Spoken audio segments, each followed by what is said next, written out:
Les habitants du quartier Plaque 1 dans la commune d'Abobo encore sous le choc après la mort tragique de Fatime, leur voisine.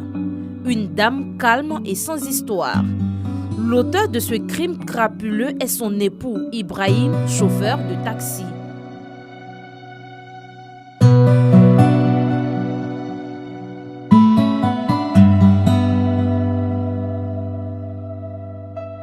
Voici le lieu du crime. C'est derrière cette porte que Fatime a été assassinée aux environs de 9 h. Elle a été découpée par celui qui partageait sa vie, le père de sa fille de 3 ans. J'étais couché au dehors là-bas. Voilà, ma femme là, elle a envoyé sa belle-fille d'aller m'appeler. Quand je suis venu là, je suis parti dire Coco Ibrahim. Il dit oui. Il dit Ibrahim, il y a quoi? Il dit il n'y a rien. Ah, il dit les femmes là, ils ont dit que ta femme là a crié un coup. Après, elle n'a pas crié encore. Il dit il y a quel problème? Il dit il n'y a rien. Je me suis retourné. Bon, je suis venu encore, il est venu le demander Ibrahim, il y a quoi? S'il y a quelque chose là, dis-moi. Il dit il n'y a rien. Que sa femme, elle allait faire son carte d'identité. Il dit Ibrahim. Il dit si moi je n'ai pas su, il n'a qu'à rentrer dans la maison là pour voir. Quand il a mis mon pied dedans, en même temps il est sorti flèche. Il est sorti en vitesse. La manière qu'il a enlevé les pieds, des pieds, il a enlevé le cou, il a enlevé les deux bras. Moi je ne savais pas que c'est un corps quand même. Mais moi j'ai vu une femme qui est couchée derrière le lit là. Moi je ne savais pas que c'est un corps. C'est ça même, moi je suis sorti en vitesse. Ils ont attrapé. J'étais assis là. J'entends un bruit. En même temps, je vois le monsieur là fuir. Tout sa main est sang. Moi-même, il a commencé à courir derrière lui. Il volait. Il y a un coyon monsieur ici. Elle aussi, elle m'a suivi. On crie. Lui, il est devant moi ici, derrière lui. Il crie voler. En même temps, ils ont attrapé. On est venu. Selon les voisins, Fatime était sans cesse victime de violences. Elle souffrait et était devenue le souffre-douleur de celui auprès de qui elle était censée trouver amour, réconfort et protection.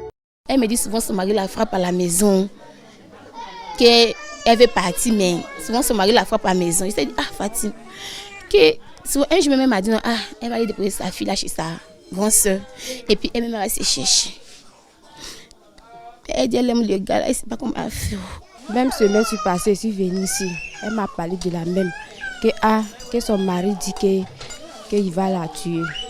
Donc elle m'a demandé, moi, ma vie quoi.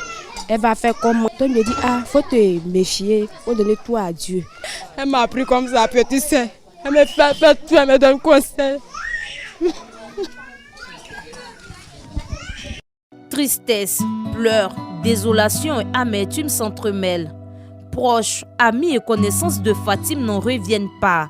Sa fille, le regard perdu, reste sans voix face à l'acte ignoble de son père.